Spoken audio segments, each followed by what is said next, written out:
Ya, dengan shutdown berakhir, saya rasa ini akan memulihkan kepercayaan ataupun aktivitas dari investor global sehingga akhirnya mereka kembali mempertaruhkan diri atau melihat ada kemungkinan potensi untuk pemangkasan suku bunga dari Fed. Kenapa? Simpelnya adalah dengan data ekonomi yang bisa kembali dirilis dalam beberapa waktu ke depan. Meskipun delay, ini minimal bisa memberikan gambaran kondisi ekonomi Amerika sesungguhnya daripada blindfold seperti yang kemarin terjadi. Jadi artinya selama fase shutdown mereka tidak bisa menduga-duga ataupun memperkirakan apa yang akan dilakukan oleh Fed, termasuk tindakan ataupun keputusan yang dilakukan oleh Powell di FOMC Oktober yang lalu. So, simpelnya semudah itu bahwa kita masih bisa melihat kondisi ini mungkin akan bergejolak dalam beberapa waktu ke depan. Tapi yang jelas, semangat dari para investor dengan menantikan data-data ekonomi tersebut kembali tumbuh sehingga akhirnya menciptakan volatility. Dan ini dia ulasannya. Oke, kalau kita lihat dari sini produk dari US government bond yield atau pergerakannya relatif masih bisa dibilang tertahan ya. Jadi kita anggap candle terakhir, dua candle terakhir terutama, Anda bisa perhatikan di situ, dia tertahan di antara tengah-tengah areal dua candle terakhir. Jadi 2 hari yang lalu dia sempat terjadi atau ditutup dengan ke atas atau sempat naik, tapi kemudian dia doji candle. Kemudian kemarin ditutup dengan doji candle kembali, dan hari ini dia agak sedikit gap up, kemudian dia naik. Bagi saya, ini kesimpulan dari yang paling terlihat nyata adalah kemungkinannya bahwa dia cenderung menunjukkan ada indikasi untuk menutupi gap sebelumnya. Jadi indikasi ini akan memperkuat alasan dia naik terlebih dulu sebelum nantinya dia kembali ke jalur penurunan. Well, at least selama dia tidak naik di atas dua resisten ini, antara resisten horizontal ataupun vertikal, maka kemungkinan kita masih melihat dia tetap dalam jalur penurunan. Nah, sementara itu kalau kita perhatikan dari konteks US dollar atau indeks DXY-nya, kelihatannya juga dia kembali ditutup dengan doji candle. Ada keraguan di situ, tapi yang jelas dengan posisi shutdown yang sudah berakhir, kemudian bisa dikatakan ada harapan untuk terkait dengan aktivitas berikutnya, termasuk gambaran dari data ekonomi, maka kita asumsikan ini adalah kesempatan untuk dia kembali turun. Satu sisi, kalau Anda ingat, saya tarik garis seperti ini, berarti kan sebetulnya menandakan bahwa dia masih tetap bertahan di zona support ini. Nah, otomatis nanti ke depan, kita perlu kepastian, kita perlu memastikan juga apakah dia akan terjadi rebound, naik kembali ke level 100, atau bahkan lebih tinggi, ya, atau kemungkinan yang kedua adalah dia kembali turun, dan itu berarti kita tunggu sampai dia turun di bawah level 99.40. Nah, kalau misalkan kita kaitkan dengan pola pergerakan sebelumnya, kalau saya tarik seperti ini, berarti kita mengasumsikan bahwa ini harusnya masih ada swing high terlebih dulu sebelum dia terjadi penurunan. Jadi pada dasarnya sangat memungkinkan untuk dia terjadi kenaikan lebih dulu ke 100 atau bahkan lebih tinggi sedikit sampai akhirnya dia rejection di atas dan turun dari pola rising wedge. Kalau ini terjadi atau yang dibutuhkan, maka sebetulnya kita masih melihat dia ada concern untuk kembali naik terlebih dulu, ya. Tapi untuk sementara waktu kita asumsikan bahwa ini masih wait and see dan market kelihatannya masih belum memutuskan apakah tindakan ataupun shutdown yang berakhir ini justru positif untuk US dollar apa tidak. Kalau kita perhatikan dari grafik selanjutnya, pound sterling kelihatannya sudah siap untuk mulai penurunan, apalagi data ekonomi yang baru saja muncul, data GDP untuk Inggris. Itu ternyata muncul dengan angka minus 0,1% versus ekspektasi 0%. Itu adalah untuk bulanan, sementara untuk kuartal itu ada penurunan dari 0,2 menjadi 0,1%. Ya, otomatis ini berarti membenarkan untuk skenario BOE akan melakukan pemangkasan suku bunga di bulan Desember, termasuk juga dukungan dari stimulus yang mungkin akan dicanangkan oleh Rachel Reeves, Menteri Keuangan Inggris. So, kalau misalnya lihat dari candle-nya, jelas dua candle terakhir dia bearish, berarti untuk hari ini kita anggap dia relatif turun dengan target yang paling memungkinkan inilah target penurunan sebelumnya. Berarti asumsi saya berarti kita akan lihat 1.3020 atau 3000, sehingga akhirnya kita lihat nanti apakah akan terjadi pantulan dari double bottom atau dia akan langsung terjadi penurunan. Anggapan saya adalah kalau misalnya kita asumsikan ini trend line yang masih cukup kuat, berarti dia dalam jalur penurunan dan siap melanjutkan turunan. Dan ini yang akan kita lihat ke beberapa waktu depan.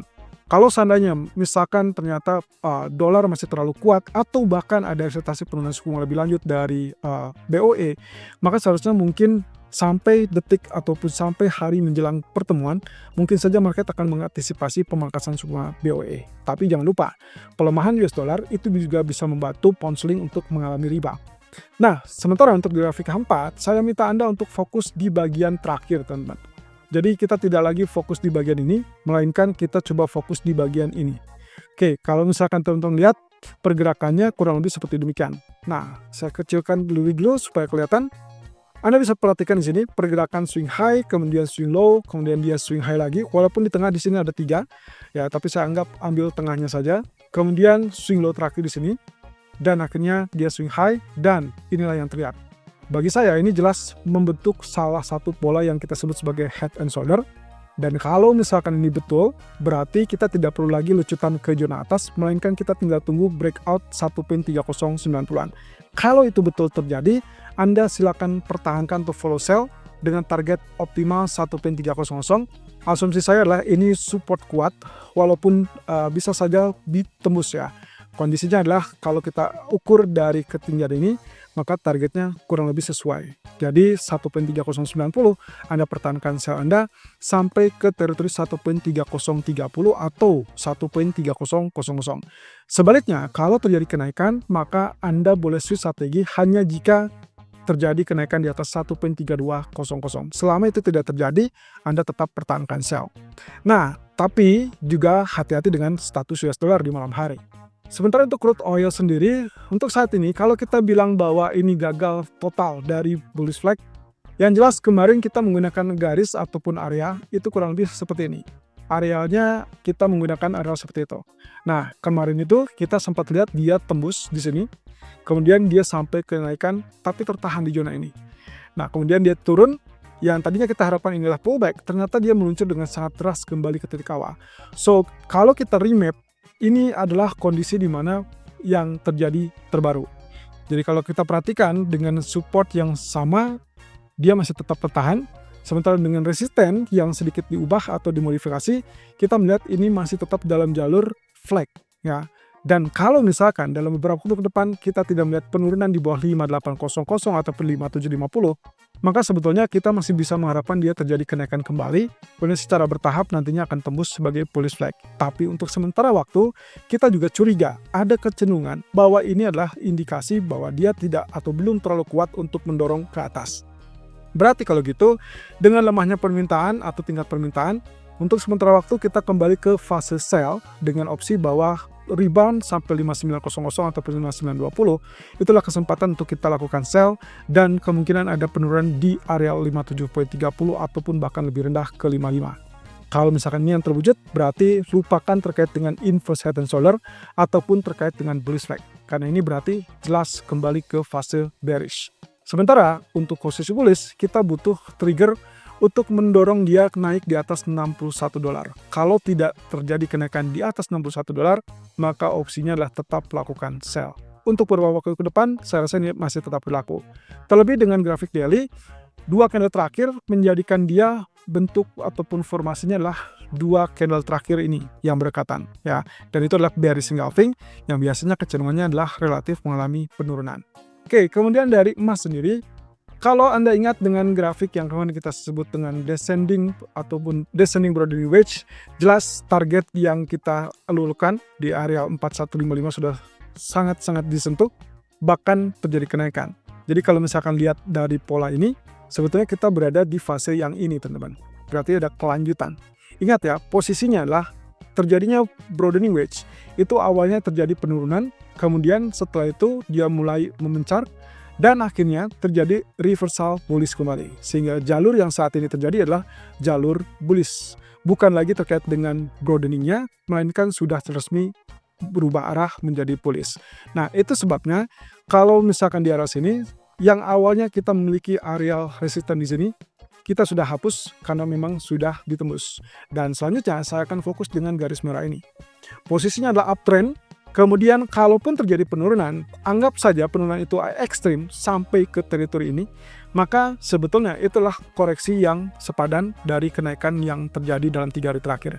Berarti otomatis areal ini akan menjadi incaran buyer kembali, sehingga akhirnya kenaikan akan resmi terjadi. Nah, kalau skenario ini terjadi, maka sebetulnya secara short term, Anda bisa saja memanfaatkan itu sebagai correction dan sell. Berarti target utamanya adalah sampai ke 4060-an. Tapi saya tidak mau Anda berisiko seperti demikian. Yang kita lihat adalah jalur naik, dan kemudian secara bertahap dia juga sudah berhasil naik.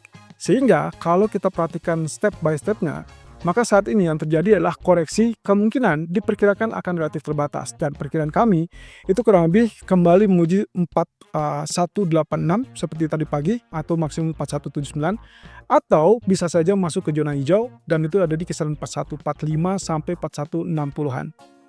Dan yang paling jauh adalah di zona 4140 ini.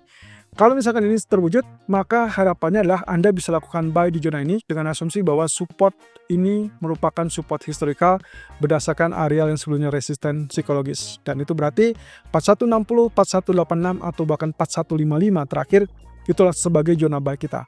Dan targetnya adalah ke zona 4270-an.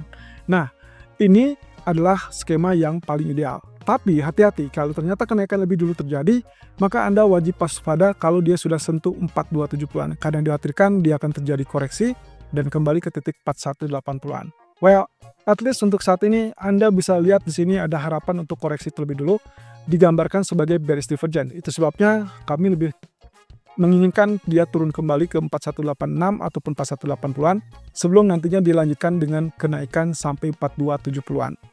Nah, sebaliknya, di grafik daily pun menunjukkan atau mengisyaratkan bahwa kita berada di titik berbahaya berikutnya, yaitu areal resistance critical. So, kalau misalkan dalam beberapa waktu ke depan, dia tidak berhasil naik di atas 4220-an, maka hati-hati dia akan kembali tergelincir. Tapi kalau dia survive di atas 4220, karena high saat ini adalah 4219, maka bisa dipastikan begitu dia tembus 4220, dia sudah berada di fase bullish kembali, dan dampaknya adalah dalam beberapa waktu ke depan kita akan lihat kenaikan demi kenaikan berlanjut sampai ke zona 4300.